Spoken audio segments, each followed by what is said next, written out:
Boils and Ghouls Horror Cinema Film Club presents Masters of Horror. Wes Craven.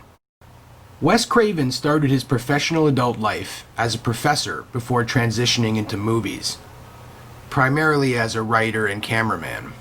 Wes Craven changed his focus and directed his first feature horror film, the visceral revenge thriller Last House on the Left, in 1972 at the age of 33, and the horror genre is all the better for it. Wes Craven has written and directed over 30 movies, most of them in the horror genre, and with a career spanning over 40 years, he has also acted, been cinematographer, and editor in dozens more. They wanted to see something different, but something different saw them first. The hills have eyes. Mister, don't take your family back in that area. The silver has been gone for 40 years now. There's nothing back in there but animals.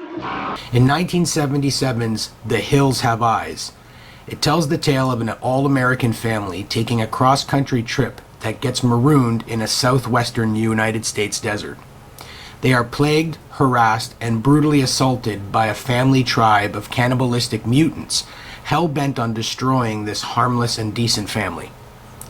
The family fights back, and what results is an early horrific masterpiece in Wes Craven's repertoire. Shot with an incredibly low budget of only $230,000, the movie fared incredibly well, bringing in almost 10 times that at the box office. An inevitable sequel was made in 1985, and a remake in 2006. The kids of Elm Street don't know it yet. But something is coming to get them. There's something out there, isn't there?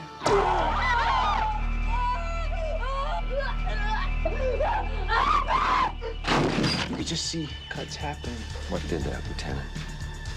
I don't know. 1984's A Nightmare on Elm Street proved to be Wes Craven's most recognizable and possibly most successful film to date, spawning 5 sequels, a reimagining, a crossover with Friday the 13th, and a remake. The movie contends with the horrific Freddy Krueger, a child-molesting murderer that was burnt to death by the parents of his victims. Years later, he haunts the dreams of small-town American teens and murders them in elaborate and bloody gruesome manners. The film introduced the world to the character of Freddy Krueger, who soon became a household name throughout North America.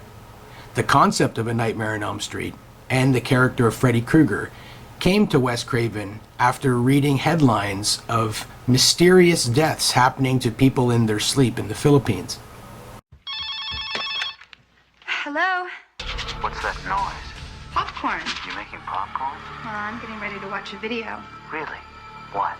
Oh, just some scary movie. You like scary movies? Uh-huh. You never told me your name. Why do you want to know my name? So I want to know who I'm looking at. Scream, 1996. With this relevant 90s classic, Wes Craven directed a movie that embraced and celebrated all pre-existing horror movie conventions, and focuses on teenager Sidney Prescott, Neve Campbell, as she becomes under attack by a masked knife-wielding maniac on the anniversary of her mother's murder. The killer, later dubbed Ghostface because of the costume and mask he wore, murders all of Sydney's circle of friends and closes in on Sydney, all the while taunting her with scary phone calls. This film spawned the second successful franchise in Wes Craven's filmography, with 3 additional sequels and a 4th rumored in production. With countless frightening films and 3 very successful franchises to his credit, Wes Craven is truly a bona fide master of the slasher.